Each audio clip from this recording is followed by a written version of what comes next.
All I saw before me were acres of skin, like a farmer seeing a fertile field for the first time. That sounds like a line from a horror movie, but that was said by a real doctor.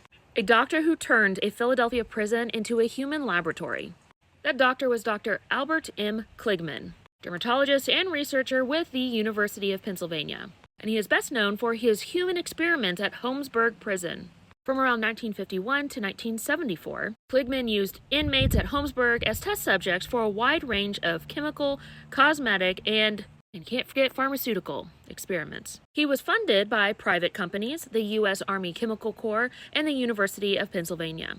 Inmates were paid tiny sums and the promise of better living conditions, and were often unaware of what was being done to them. They were told they were helping with cosmetic research. In reality, they were being used as live petri dishes.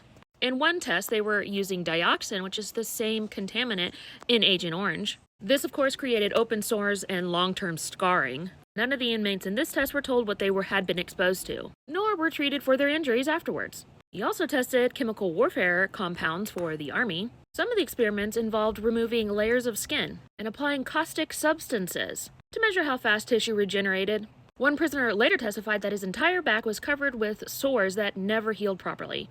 Although Kligman was primarily a dermatologist, some of his Army-funded research overlapped with behavioral and sensory tests, like those in Project MK-You-Know-What, and all the stuff they had going on at Edgewood Arsenal. Some inmates were isolated for days, given hallucinogens, or deprived of sleep to see how it would affect them. Oh, and then you have the skin hardening and radiation studies. Kligman attempted to alter the skin's chemistry to make it resistant to sunlight burns and infection. Some inmates were left with permanent skin discoloration and nerve damage. Now, there are reports that some prisoners were injected with radioactive isotopes, although Kligman denied that later. Inmates were not informed on what they would be exposed to during these studies. The prison population was targeted for convenience, and the experiments continued even after the Nuremberg Code had been established.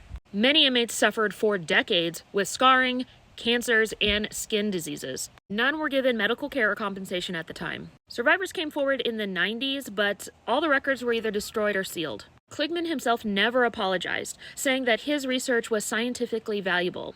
In 2022, over 50 years later, the University of Pennsylvania finally issued an apology, admitting that the research was unethical and that the victims were being exploited. And anytime the testing on animals comes up, people like to say, well, you should just use prisoners. There are a lot of ethical questions that go along with that. Just a lot to consider when it comes to human research like that. What are your thoughts on this?